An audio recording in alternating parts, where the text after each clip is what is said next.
The palace had grown quieter, yet tension filled every corridor. Lyra moved through the halls with more confidence than before, though still careful. Each step she took reminded her that she was rebuilding not only her empire, but also herself. The trust she had begun to place in Daniel was becoming a small light in a world darkened by war and suspicion. Daniel, too, felt the weight of this fragile bond. He had never expected to be so entwined in the fate of a queen, especially one as guarded and proud as Lyra. Yet every time he was near her, he could sense the danger around them, the unspoken fears, the whispers of betrayal. He also sensed the queen's own growing courage.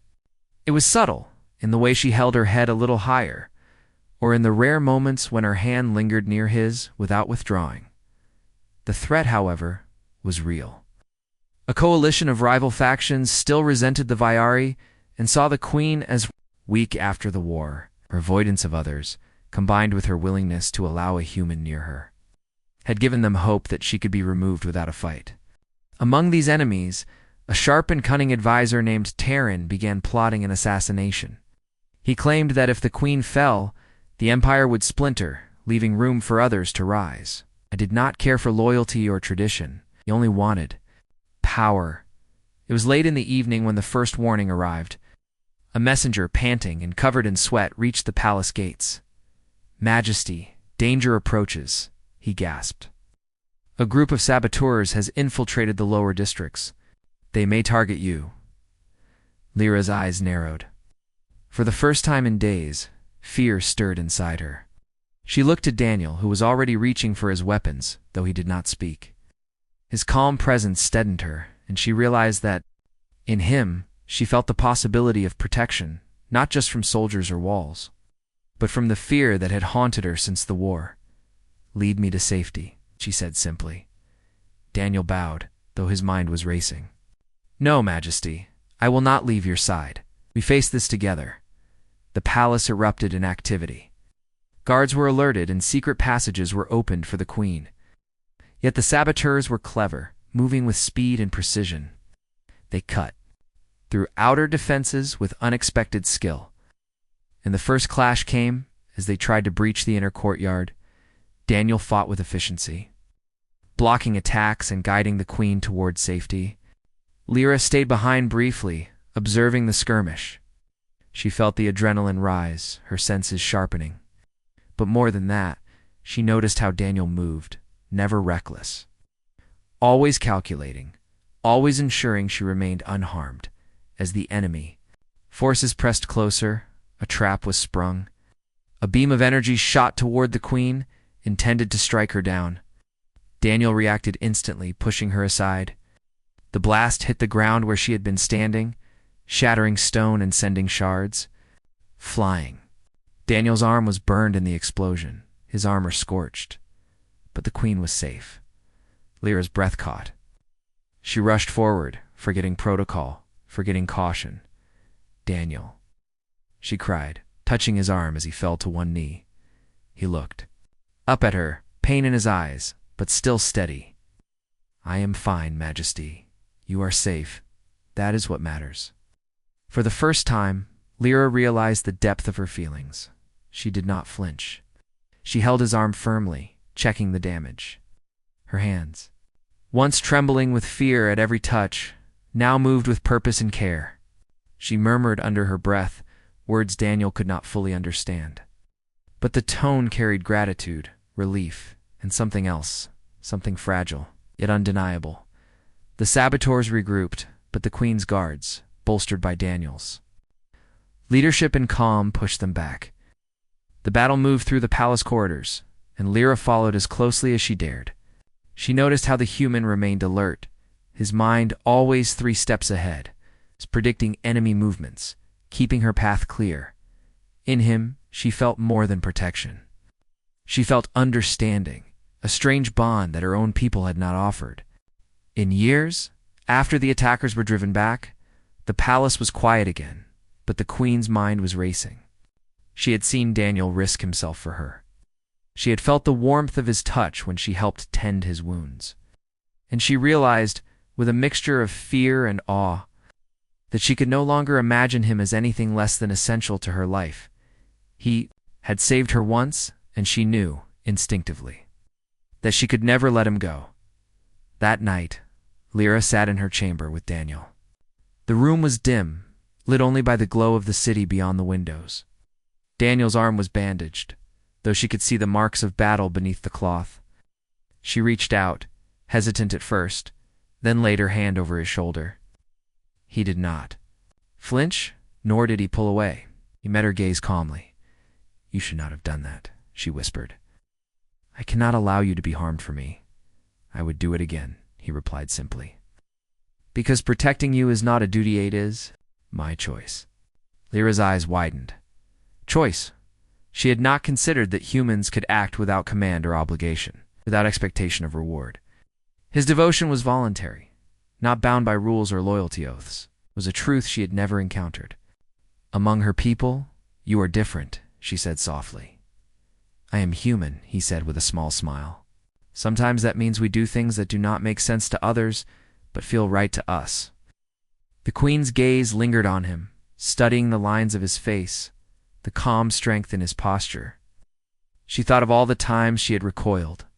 From others, the countless hands she had avoided, the fear that had shaped her entire life. And yet here was someone who inspired trust without demand, courage without pride, and connection without expectation. "I do not understand why I feel safe with you," she admitted. "Perhaps because you have not had to feel safe with anyone." "For a long time," Daniel suggested. She nodded, her hand lingering on his shoulder for a moment longer. In that touch, she felt something that went beyond fear, beyond duty, beyond survival. It was trust, fragile yet undeniable. In the days that followed, the palace began to return to a semblance of order. The assassination attempt had shaken everyone, yet it had also strengthened the bond between the Queen and the human soldier. Daniel continued to remain near her, his presence a quiet reassurance. Whenever she felt doubt or fear, she sought his gaze, and in it found calm. The counselors continued to murmur their concerns, but their words held less power. Lyra, once timid and flinching, began to make decisions more boldly. She spoke with clarity and authority, though always with a hint of the vulnerability that Daniel alone seemed to understand. One evening, as the moons rose high above the palace, Daniel stood beside her on the balcony, looking out over the city. "You are changing," he said softly. Lyra turned to him, her silver hair glowing in the moonlight. "And you?" she asked. "You are still the same, yet I feel stronger because of you." He smiled faintly. "Humans are simple that way. Sometimes we give strength without realizing it." She studied him, then nodded. "Then perhaps I am no longer alone. Perhaps. I am beginning to believe that touch, the simple contact of another being, is not something to fear. It's not when it comes from you." Daniel's heart tightened at her words. He had never imagined that a queen so distant and broken could speak to him with such openness. He did not speak, only stood quietly, allowing her to process her thoughts. In that moment, the bond they had built over days of small gestures, of quiet understanding, of courage shared in the face of danger, solidified. The Queen who flinched from all had found a single human whose touch did not bring fear. And the human, in turn, found a connection unlike any he had known, one that transcended titles, species, and the scars of war. Outside the palace, the galaxy remained fragile, and threats still lingered. But within the walls of the Queen's chambers, trust and understanding had taken root.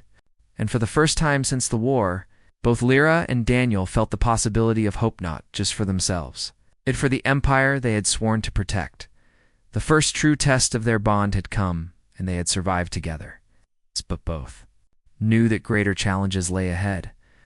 Their alliance, fragile as it was, would need courage, patience, and unwavering trust to face the storms yet to come. And for Lyra, the most important realization of all had settled deep within her heart. For the first time in years, she did not flinch. The aftermath of the attack left the palace tense. Every corridor seemed sharper, every shadow a potential threat. Lyra moved with purpose now, but her people whispered. Her advisors watched closely, their eyes filled with doubt and suspicion. Many believed that the human soldier, Daniel, was a danger to their traditions and feared that the queen's bond with him would weaken her authority. Lyra was aware of these whispers, yet she refused to let them control her. She had learned something important during the attack. Fear could protect, but it could also trap. She had seen the courage of a human who did not hesitate to risk his life for her. That courage had inspired her own, and she knew she could not retreat any longer. One morning, the council convened in the great hall. The room shimmered with the soft light of crystal walls, but the atmosphere was cold with tension. Voren, the elder advisor who had first warned her about Daniel, spoke sharply. "Majesty, your actions have alarmed the factions. Allowing a human soldier near you, letting him influence your decisions, it is dangerous. Your people see weakness where they should see strength." Lyra did not flinch. Her voice, steady and calm, filled the hall. "Strength is not shown by isolation or fear. Strength is shown by choosing allies wisely, even if they are not of our kind." The room fell silent. Some counselors whispered behind hands, while others stared, shocked that the queen had spoken with such authority. Daniel stood quietly at her side, as he always did, watching without fear. He did not need to speak. His presence was already a statement. Voren's face tightened, but he pressed on. "Majesty, humans are unpredictable. They do not understand our ways. If the factions learn of this, there will be unrest." Lyra stepped forward, her silver hair catching the light. "I am aware of the risks, but I will not let fear dictate my choices. I will not isolate myself because others cannot understand what is right." Murmurs spread through the council. Some were angry, others curious. The queen's words were bold, even dangerous, yet they carried truth. She had survived the war. She had seen betrayal and death. She had learned that courage could come from the most unexpected places. After the council meeting, Daniel and Lyra retreated to a quieter chamber. She closed the door and leaned against the wall, breathing. "Deeply, do you not fear what they think?" Daniel asked softly. "I do not fear them," she admitted. "I fear only that I might fail those who trust me. And I fear losing you." Daniel's gaze softened. "I will not leave your side, Majesty. You do not need to fear that." Lyra studied him, noticing the calm determination in his face. His loyalty was not forced by duty, nor demanded by rank. It was freely given. That realization strengthened her. Realized that true leadership was not about control or tradition. It was about courage, honesty, and trust. In the following days, the queen began to make changes. She moved through the palace more openly, speaking to her people directly, rather than relying solely on her council. She listened to their concerns and offered guidance, sometimes agreeing, sometimes asserting her own decisions. Through it all, Daniel remained near her, a quiet presence that inspired both confidence and calm. One evening, as the twin moons of Vyara rose high, Lyra and Daniel walked along the balcony overlooking the city. The wind was cool, and the lights of the city reflected in the glass-like streets. "They fear us," she said quietly. "They fear what they do not understand," Daniel replied. And yet she said, "I feel stronger with you than I have ever felt before, your presence. It gives me clarity, courage, and something else I cannot name." "Perhaps it is trust," Daniel suggested. Lyra smiled faintly. "Yes, trust. A queen who has flinched from all now trusts one human. It is strange, yet it feels right." Their conversation was interrupted by a sudden alert. Sensors in the palace had detected unusual activity outside the perimeter. Heart tightened, but she did not panic. Daniel moved instantly, checking the reports and assessing the threat. A group of scouts from a rival faction had attempted to infiltrate the city, hoping to capitalize on the queen's perceived weakness. But Daniel's planning and the queen's loyal guards quickly neutralized the threat. Lyra observed quietly, learning from his strategies, noting his calm under pressure. She realized that courage was not only in fighting but in thinking clearly. When danger loomed after the incident, she turned to Daniel. "You are unlike anyone I have ever known. You are not afraid, yet you are careful, yet with thought and strength, yet without arrogance." Daniel smiled. Humans try to survive by learning. We make mistakes, but we also try to grow from them. Perhaps you are the same, Majesty. Her gaze softened. I am learning because of you. Word of the Queen's defiance spread throughout the Empire. Some factions saw it as a sign of strength, others as a dangerous gamble. The counselors who had once criticized her began to realize that she was no longer the broken queen who flinched at every touch. She was a leader who commanded respect not through fear, but through courage, understanding, and an unexpected bond.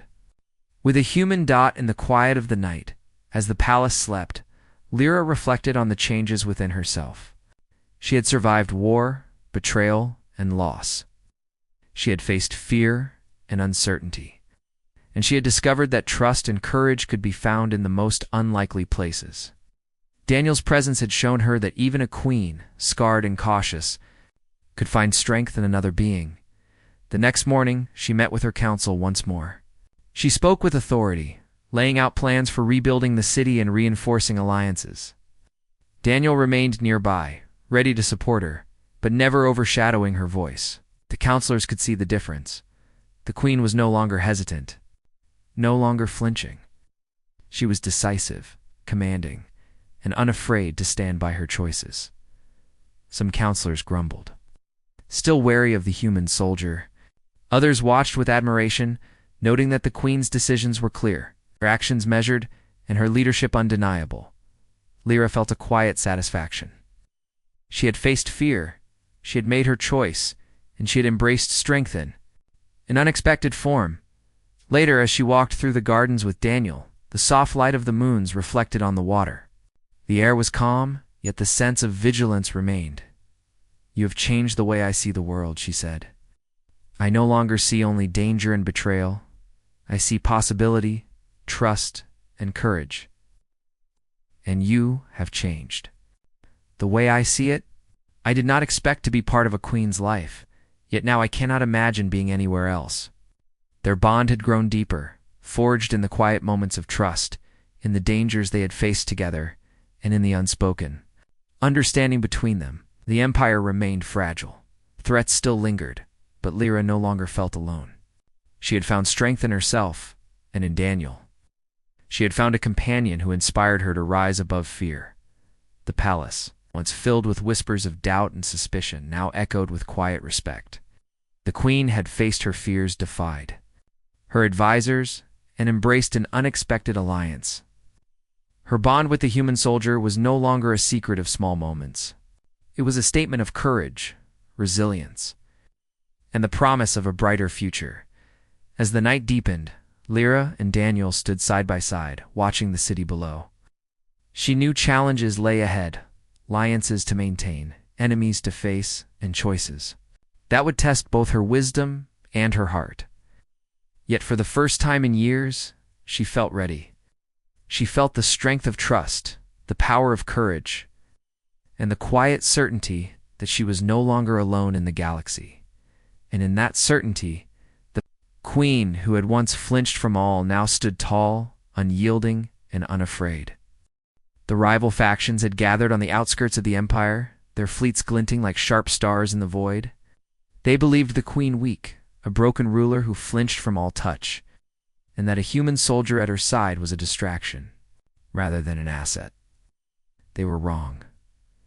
Lyra stood on the balcony of her palace, looking out over the preparations. Her silver hair shone in the light of Veyara's twin moons. She was no longer the fragile queen who trembled at every approach. She was calm, determined, and fully aware of the responsibility she bore. At her side, Daniel adjusted his armor, scanning the horizon, had been with her from the beginning, through fear, trust, and danger. Now he would stand with her in the storm. They think they can take us, Lyra said quietly. They underestimate you, Daniel replied. And underestimating you is their first mistake. The queen nodded, feeling the weight of his words. It was true. Her people had doubted her, the council had warned her, and the enemies had prepared to strike. Yet here she stood, ready to led not just as a queen, but as a survivor and a warrior. The battle began with sudden intensity. Enemy ships fired upon the outer defenses of the city, their weapons tearing through barriers that had taken centuries to build. Daniel directed the palace guards, coordinating strategies with the few remaining loyal commanders. Lyra moved through the command center, issuing orders, her voice firm and unwavering. For the first time, she realized the full value of having Daniel at her side.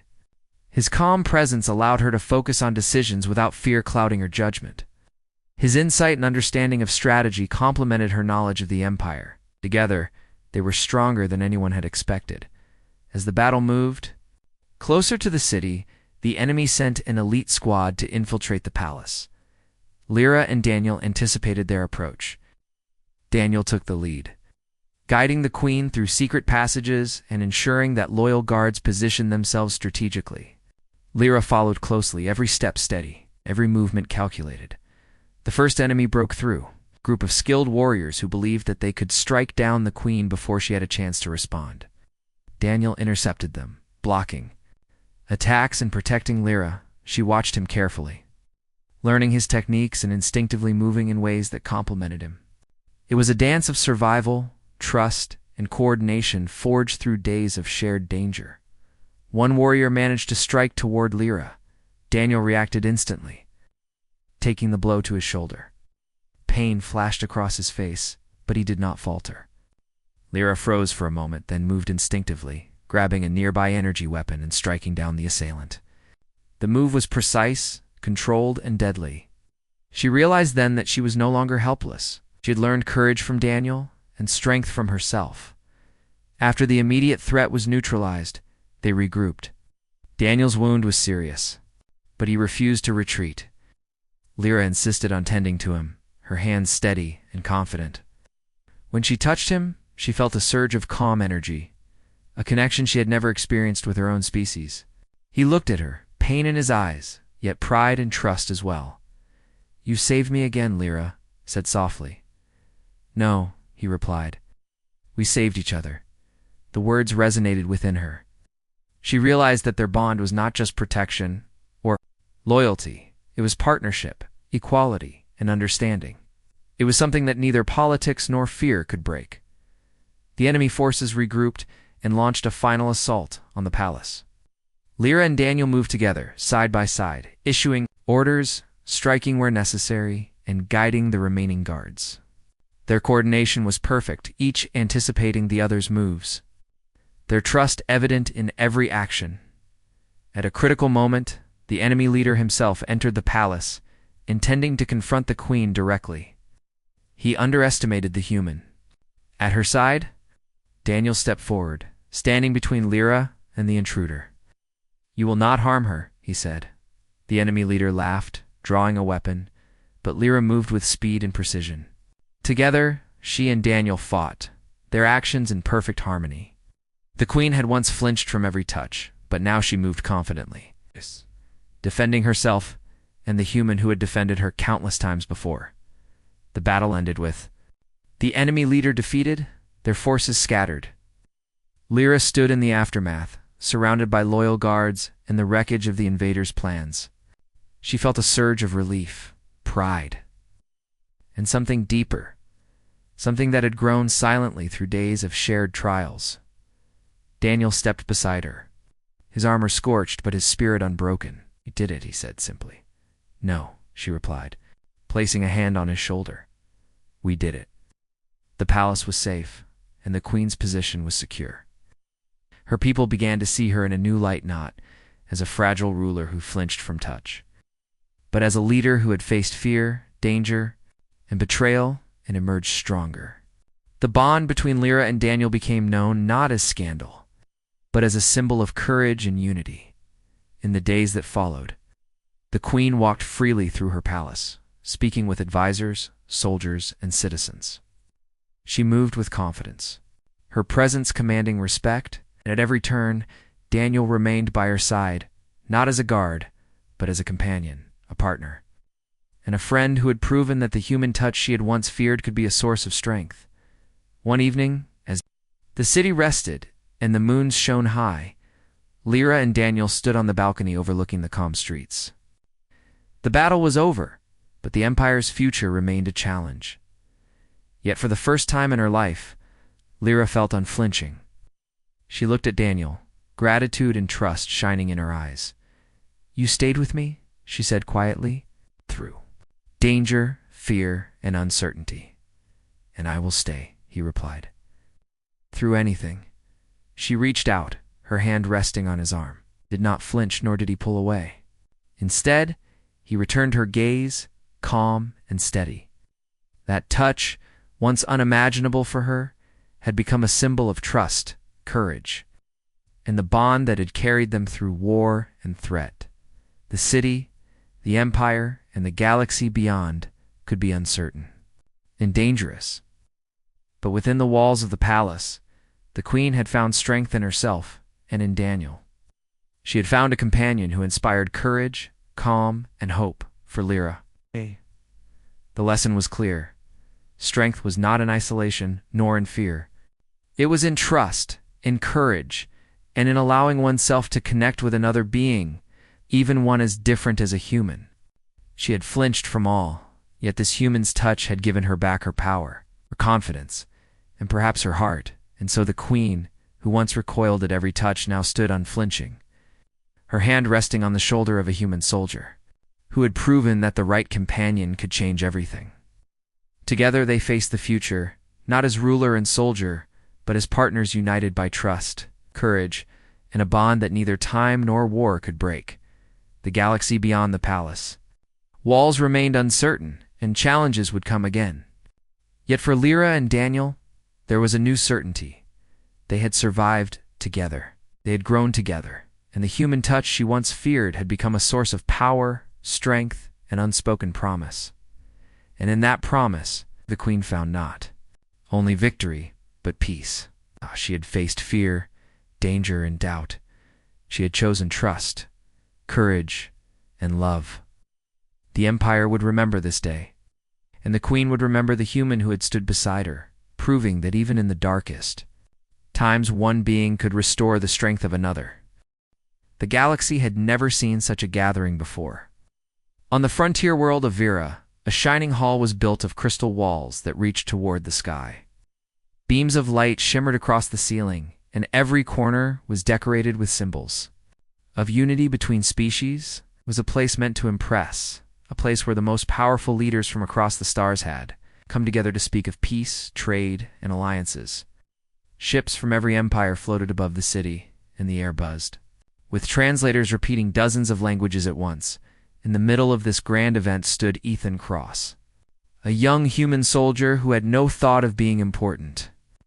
He was not part of the leaders or diplomats. He was not rich, nor was he anyone's special choice for greatness.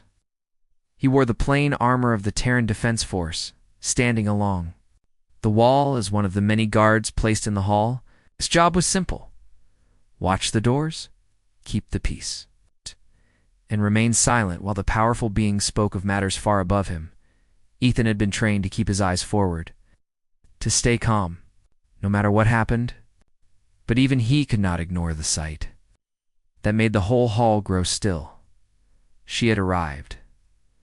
The Queen of Lysera stepped into the hall. It felt as though the air itself bowed to her. She was tall, graceful, her skin shimmering like silver light, and her eyes deep like twin oceans. Her gown flowed like liquid stars, catching the glow of the crystal hall as if she carried part of the galaxy with her. Everyone turned toward her, and the voices that had been filling the room a moment ago fell into silence. Whispers began among the dignitaries. She was the most admired monarch in known space, spoken of in every corner of the galaxy.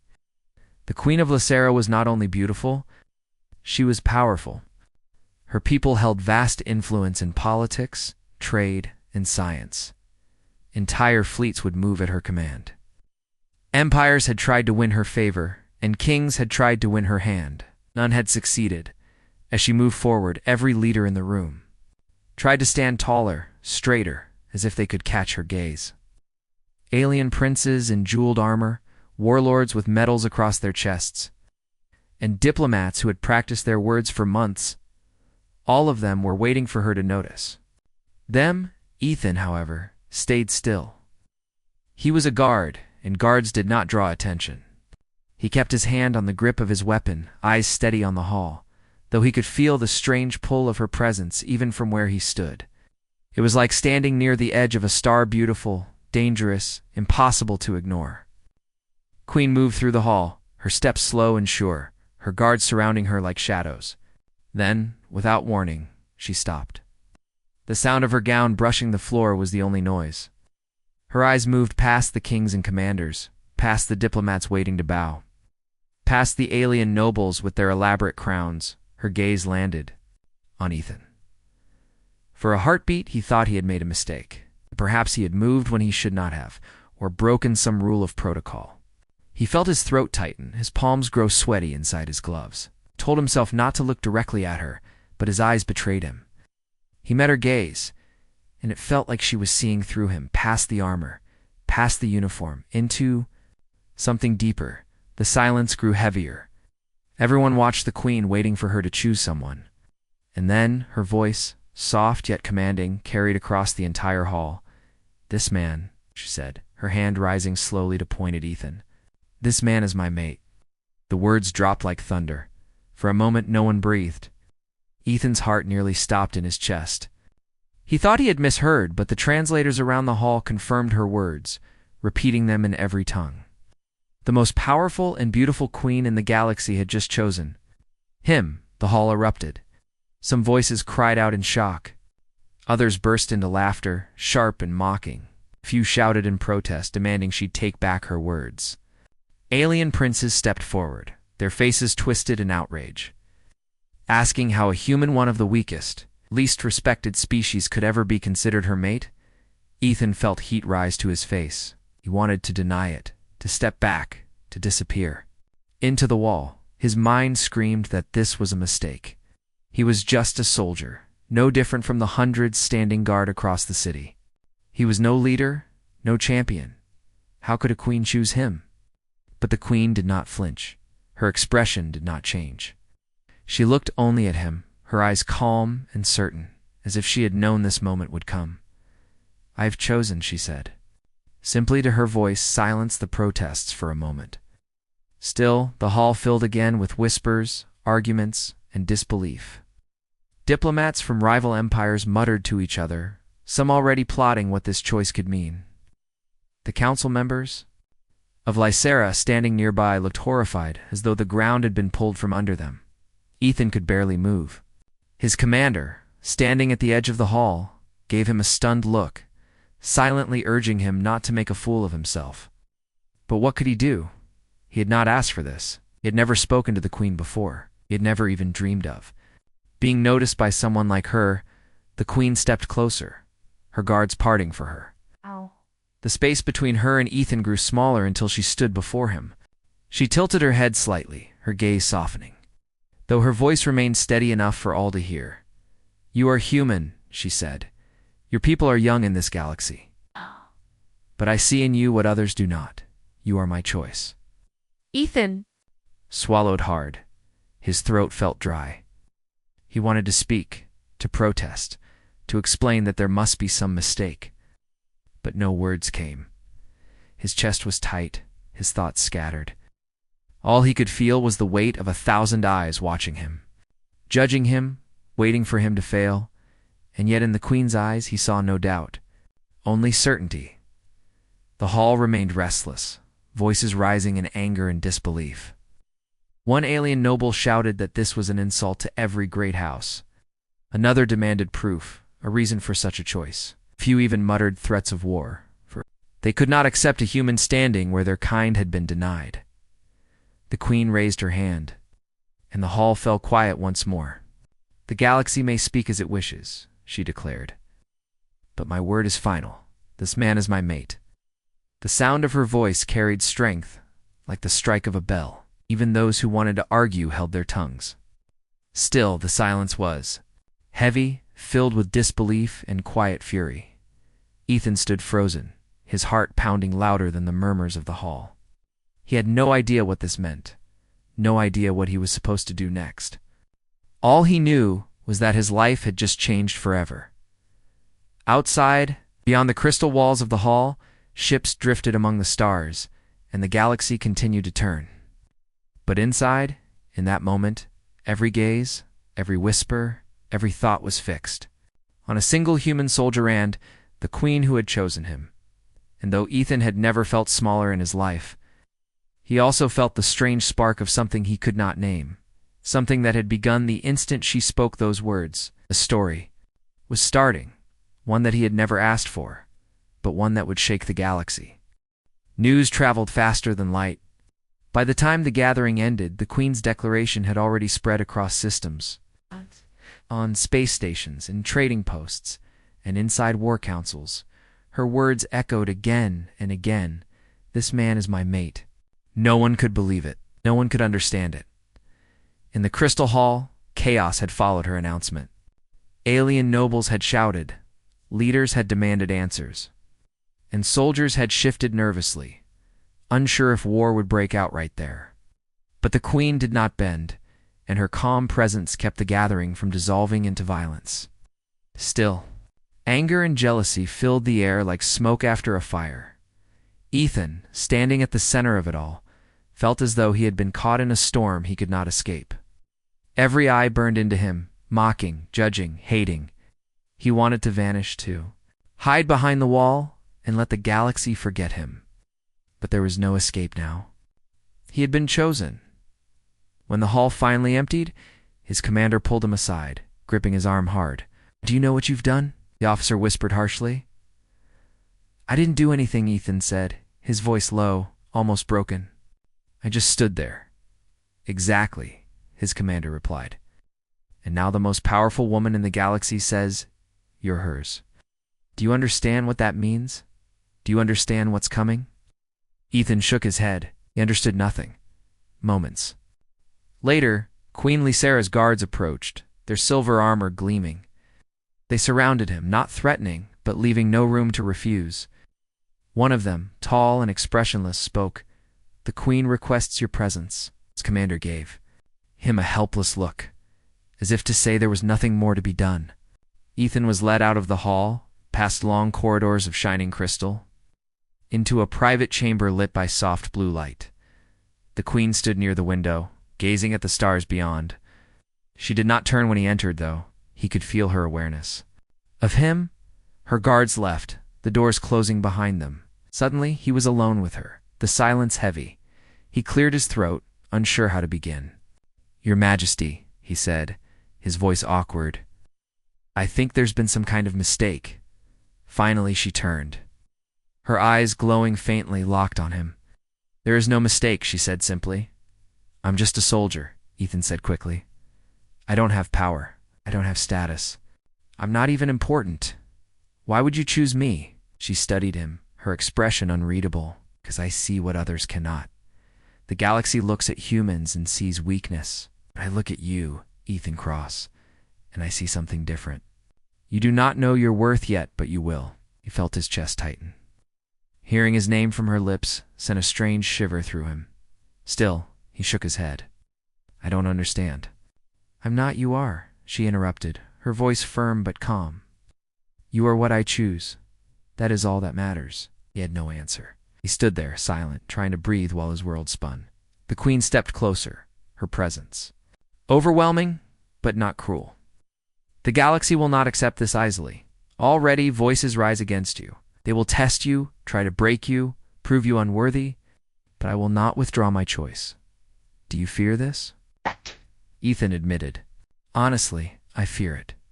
A small smile touched her lips, though her eyes remained serious. "Good. Fear means you understand the weight of it. But fear does not mean weakness. Remember that." Before he could say more, the doors opened again. Counselor of Lysera entered.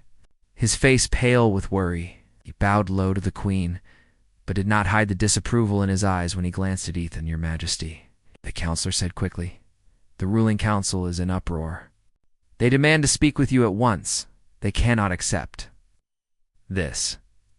His hand flicked toward Ethan as though the word choice was too bitter to say. The Queen's gaze hardened. "They may speak," she said, "but my decision does not change."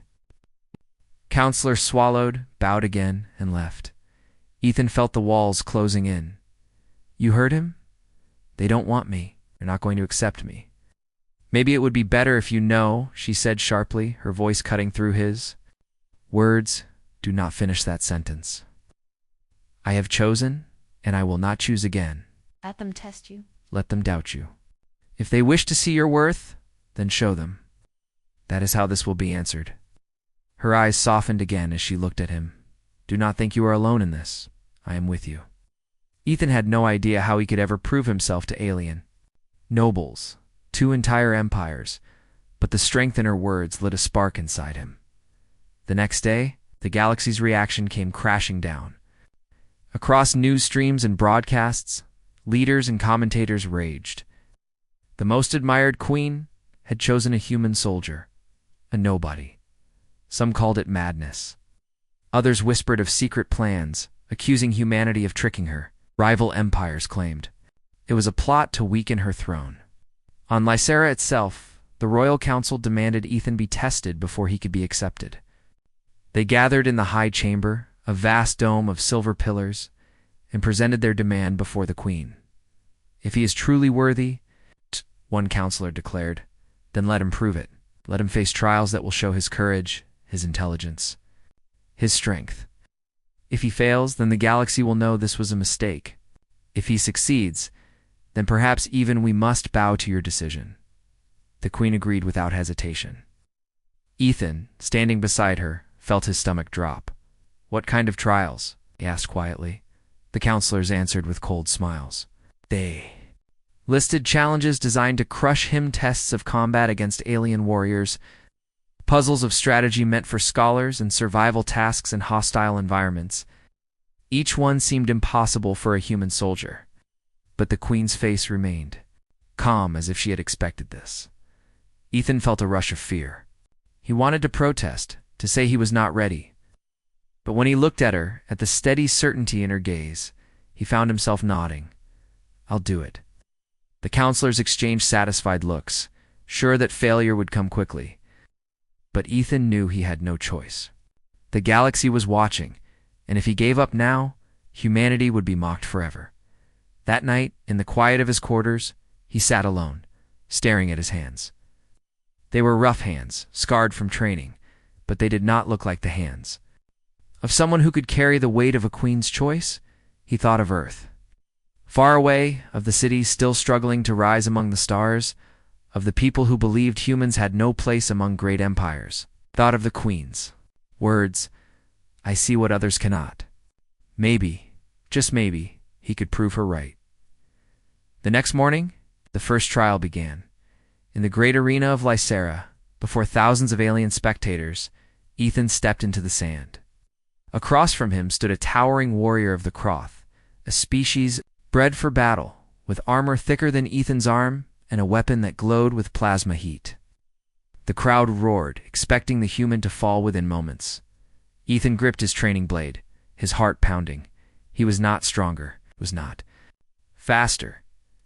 But he remembered the queen's voice in his mind. Fear does not mean weakness. As the warrior charged, Ethan moved, not with power, but with speed and instinct. Dodging, using his smaller size to slip past the heavy swings. Each moment felt like the edge of death, but each time he survived, the crowd grew louder. He could feel their disbelief turning to curiosity. When the warrior overextended, Ethan struck not a killing blow, but enough to bring the giant to one knee. The arena fell into shocked silence. Ethan stood there, chest heaving, blade trembling in his hand. He had survived. He had proven, at least for now, that a human could stand against the impossible. From the royal balcony, the queen rose to her feet, her eyes locked on him. She did not cheer, she did not smile. But he felt her pride like a warmth across the arena, and as the crowd erupted again, Ethan realized something. The trials were only beginning, and the galaxy was still against him. But for the first time, he felt he had a chance.